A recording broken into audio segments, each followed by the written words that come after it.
Hey y'all, Coach in the Fight here, talking about Bible prophecy, particularly that X across America that happens by way of a lunar eclipse ending in the year 2024, and some recent revelations that we're getting from the book of Daniel and the book of Revelation chapter 12. Now, before I get started, I want to warn you guys, this is a scripture-based channel. This is a fact-based channel. We don't really care what people think, feel, or believe, especially when those thoughts, feelings, and beliefs are contrary to what the scripture actually says. And I say that because we're going to be talking about the African Americans and their relationship to the 400 years of American slavery, understanding that a large portion of the people who watch our channel are descendants of Japheth and Ham. In other words, they are natural born Gentiles. But anybody who's been around our channel for any length of time know that race doesn't matter over here on our channel. We recognize that the name Israel is a spiritual name mistakenly placed on a race of people, but it was actually supposed to mean all of humanity, like we see here in this verse on the screen. And even though one may have the genetic markers of the descendants of Jacob or Israel, we understand that if they are not obeying the scripture, then they're going to be counted as rebels and they're going to die with the heathen. All while Gentiles who have converted over to spiritual Israel will take their place in the kingdom of heaven. So don't be offended as I pull out verses to support the idea of the modern day bloodline tribes of Judah and the half tribe of Benjamin. I only do so because it is absolutely necessary for this discussion on this 400-year prophecy. And besides all of that, for anybody that's actually keeping the commandments of the Bible, they understand that race doesn't matter anyway. But let's get on into it. What prompted me to do this class is a comment that I got from a viewer named Shamar. Normally I don't show the names of the commenters because usually they have an image for their thumbnail that's not really acceptable in our videos, and people tend to be a little bit private, but this Shamar has a channel with at least one video on it, so he must not be too shy. But anyway, his comment was, you should do a video on the 2024 eclipse that crosses the US in the opposite direction of the 2017 eclipse. He's talking about that X across America. He goes on to say 2024 is the year. It made a tau over the US. The tau Hebrew value is 400.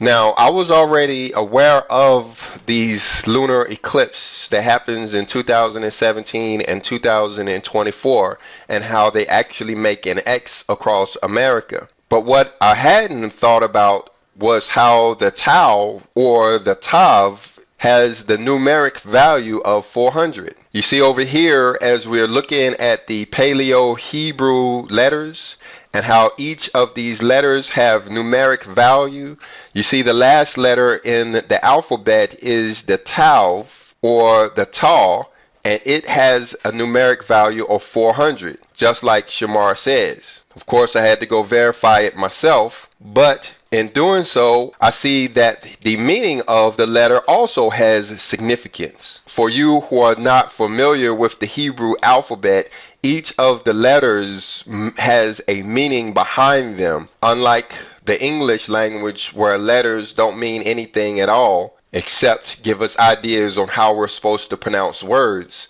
When you put 2 or 3 Hebrew letters together, you could actually form a sentence out of what those words actually mean. And some of you guys who are paying attention would notice that the symbol that we use as our thumbnail actually consists of the first letter of the Hebrew alphabet, which is Aleph, and the last letter of the Hebrew alphabet, which is Tav. But anyway, looking here at this letter Tav and the meanings behind it, we can see how it means a mark or a sign or a cross Some of the other meanings are ownership, or to seal, or covenant, or to join two things together, and the last, which by the time we get to the end of this video, these meanings should be way more significant to us if I actually do a good job in this video. So let's come back to those meanings. Right now, we want to concentrate on the numeric value of 400. Like I said, when I saw his comment, that part really jumped out at me because immediately it was brought back to my remembrance Genesis chapter 15 verse 13, where our Father is giving Abraham a prophecy about American slavery. You see right here it says, "And he said unto Abram, Know of a surety that thy seed should be a stranger in a land that is not theirs, and shall serve them, and they shall afflict them 400 years. Now, I understand there is a little bit of confusion around this prophecy because many people, a lot of which who are into replacement theology, would like to say that the Israelites were slaves in Egypt for 400 years. But that is absolutely not the case. Because when you study the dates given in the Bible surrounding the birth of Abraham and the crossing of the River Jordan, you see that that was actually a total of about 430 years or 440 years. But we see here from the time chart of human history that that 430 years actually includes the time before Jacob was born and even Isaac was born. And it also includes the time in which Israel dwelt in Egypt in peace. You have to remember that they went to Egypt in their own free will, and they only became slaves and were mistreated towards the last 40 or 50 years of the time that they were in Egypt. But for those of you who actually want to do the math on this, you see here about the time when Moses was 80 years old is when they actually came out of Egypt, which would have been around the year 2510 after the creation of Adam. If you subtract 400 years from that, you don't end up at the time in which they became slaves in Egypt, but you actually end up closer to the time that Abraham got that first covenant back there. But anyway, I know that everybody watching this video is not into replacement theology. And for those who are into replacement theology, it's going to take a lot more than just facts to convince them. So let's go on. Look back over here at Genesis chapter 15. It's talking about these people that will serve in this foreign land for 400 years and how they will be afflicted for the entire 400 years. But then it goes on to say, and also that nation which they shall serve will I judge, and afterwards they shall come out with great substance. So what this is talking about is the end of the 400-year prophecy, which I'm sure you guys have heard about here in the last few years. Now, a lot of people wanted to say that that 400-year prophecy ended in the year 2019 because they mistakenly believe that that's when slavery started here in America in 1619, 400 years earlier.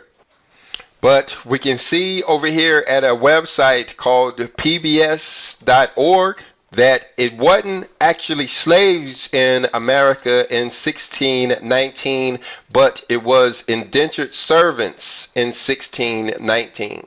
It says in 1619, the first African Americans came to Virginia.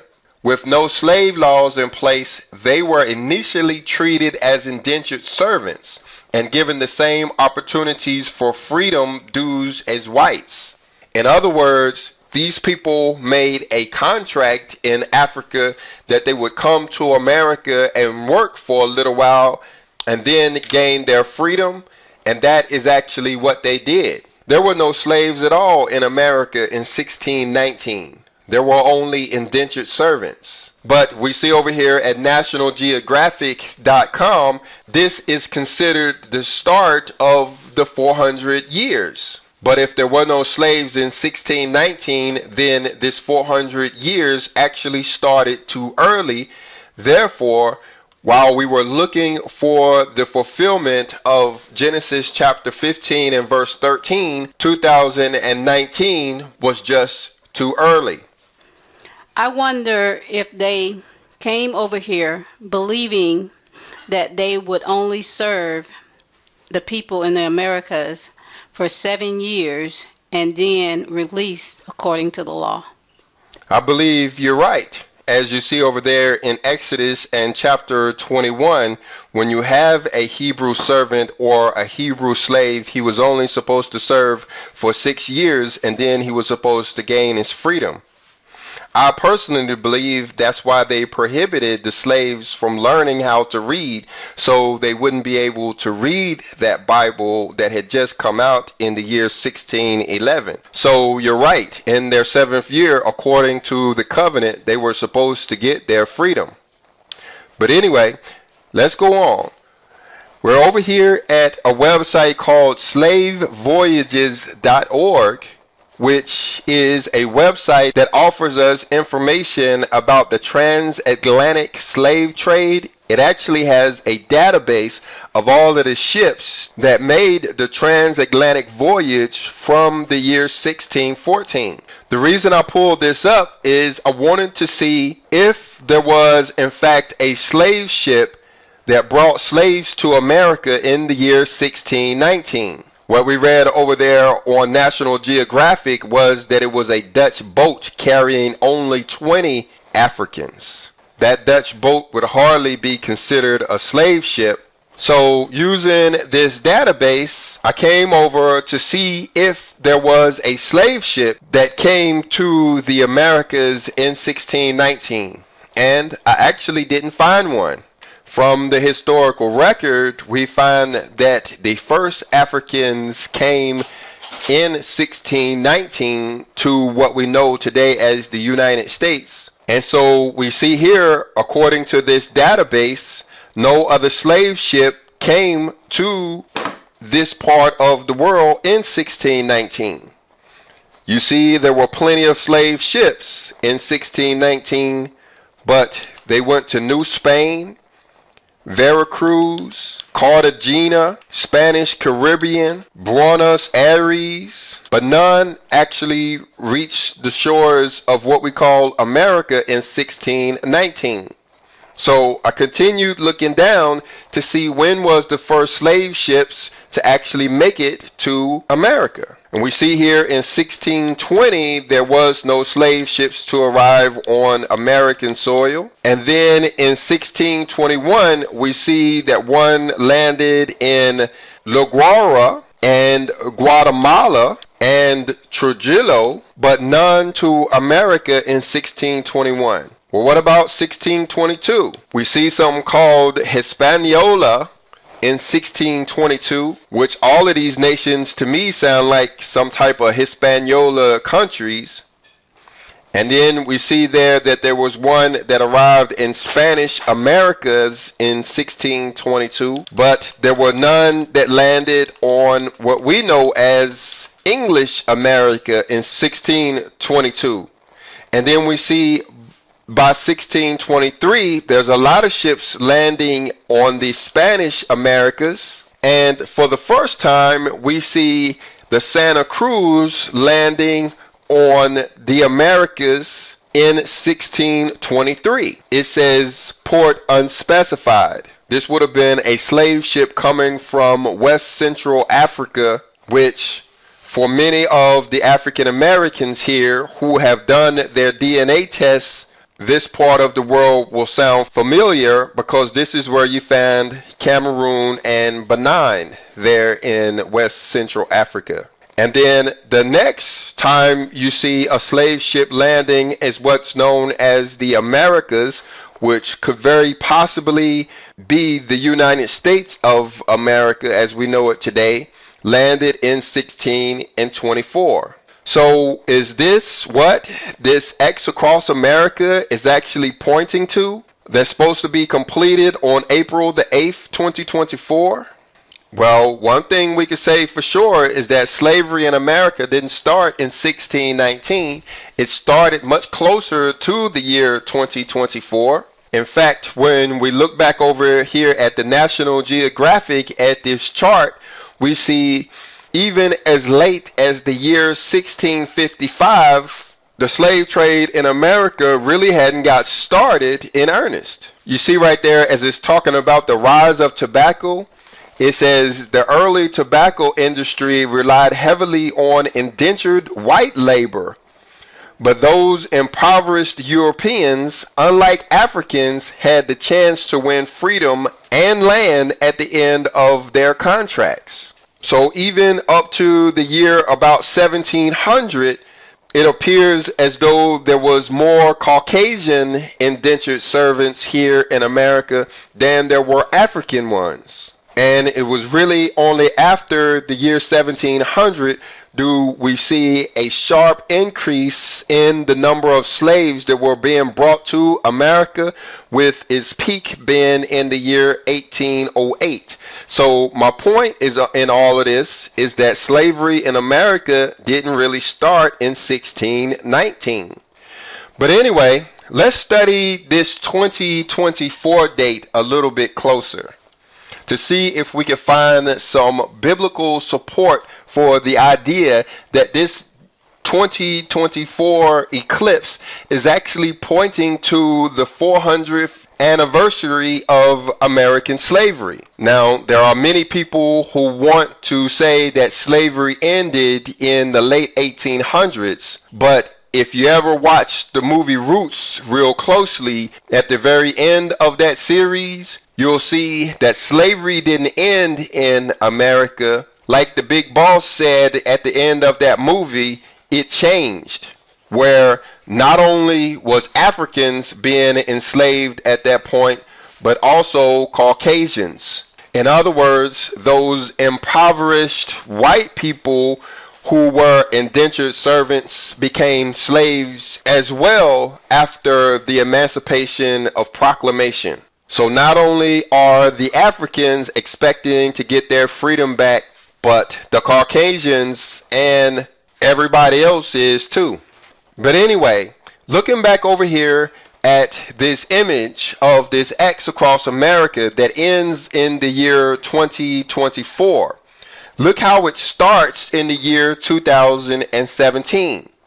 So first, let's understand what biblically significant happened in the year 2017 that could be pointing to all of this. And for that, we need to jump over to the book of Revelation and chapter 12. You see right there in verse 1 where it says, "And there appeared a great wonder in heaven, a woman clothed with the sun and the moon under her feet, and upon her head a crown of 12 stars. For the first and only time in human history did this event actually happen in the year 2017. It was on September the 23rd, 2017, when if you would have looked up in the heavens, you would have saw a star alignment that portrayed exactly what we see over there in the book of Revelation and chapter 12. It is only in the Third Testament of the Bible in chapter 20 that we understand what this was that our Father was showing us by way of the heavens back there on September the 23rd, 2017. Verse 53 says, "My disciple John, prophet and seer, held before in his ecstasy a woman dressed in the sun, a radiant virgin of light," talking about those star constellations. Verse 54 says, "That woman, that virgin, is Mary, whose womb will once again conceive, not a new redeemer, but a world of men who sustain themselves by her love, faith, and humility." So this is actually talking about us. Like we were talking about at the beginning of this video, Israel doesn't point to a race of people, but to all of humanity. And 2017 was the beginning of the great awakening that all of humanity is going through right now.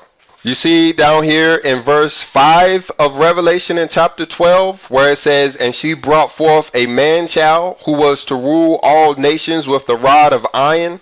This, again, is talking about us. This is saying the same thing that we saw over in the Third Testament of the Bible. We just have to think spiritually. It goes on to say, "And her child was caught up unto God and to his throne." It's talking about how we are caught up to God and to his throne.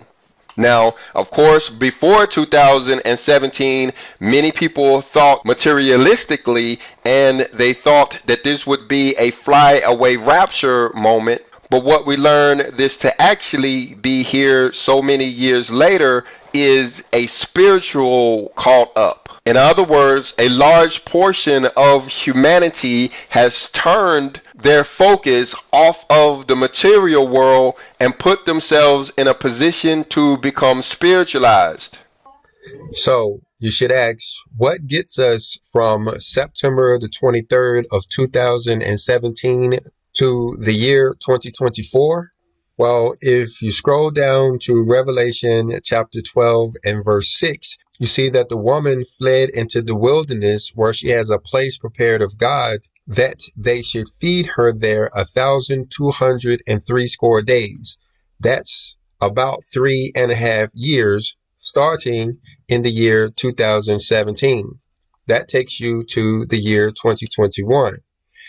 And then you scroll even farther down and look at verse 14, you see that there is another period of time, which appears to be about 3.5 years, which takes you into the year 2024.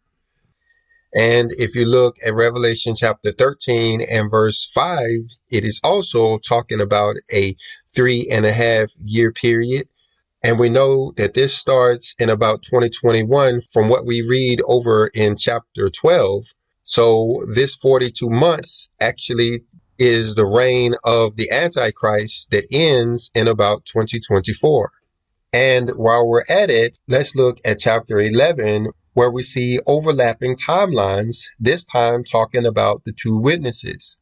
You see in verses 2 and 3 that after 42 months, the two witnesses are empowered. And if that 42 months clock started in 2017, they will receive their power in the year 2021, and they will prophesy for 1,203 days, taking them to the year 2024. But what's really interesting in chapter 11 is we see after their prophecy ends, they're killed where they lie dead in the street for 3.5 days. Then there is a huge earthquake. All of these could be actually pointing to the year 2024. We can go on and on about the prophecies related to 2024, but I think you get the point. So let's go on.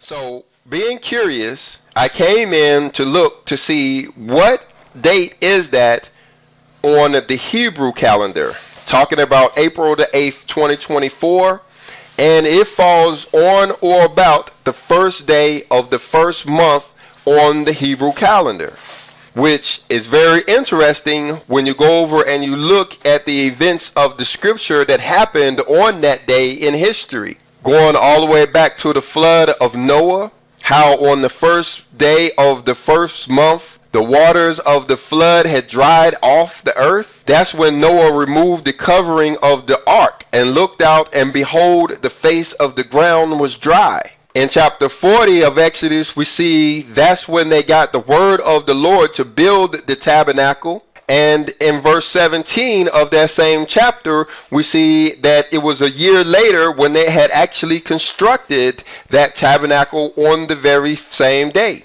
the first day of the first month. This gets even more interesting when you jump down to 2 Chronicles in chapter 29 and verse 17, and it's talking about Solomon's temple and how he sanctified it on the first day of the first month.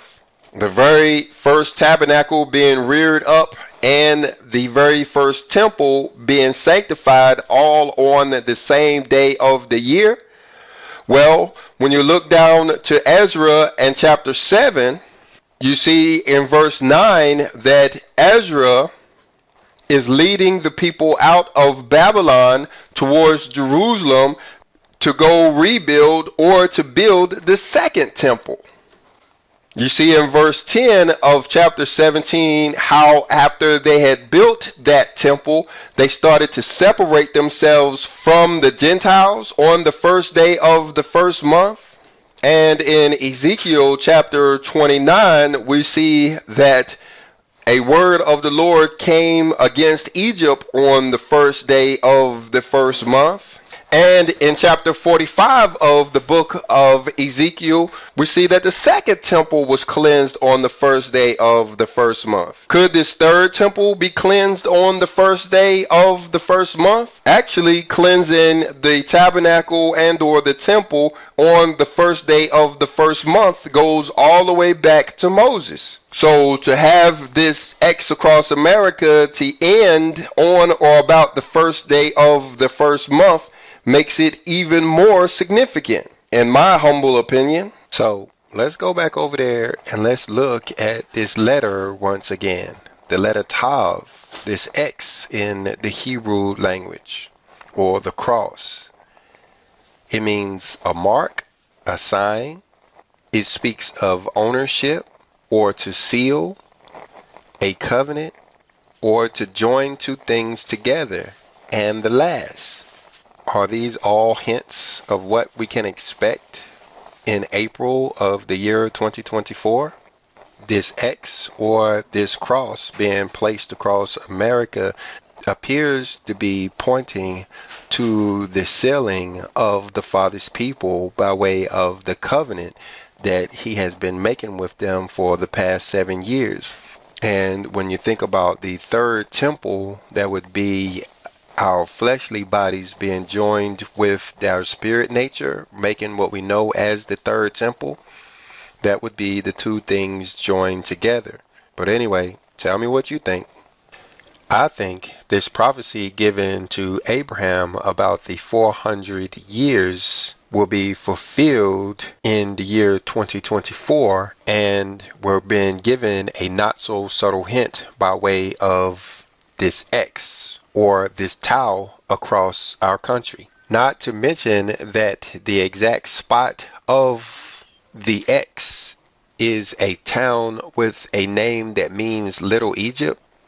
I think we should all be praying to be caught away in the wilderness with the bride and that man-child that we read about over there in chapter 12 of the book of Revelation.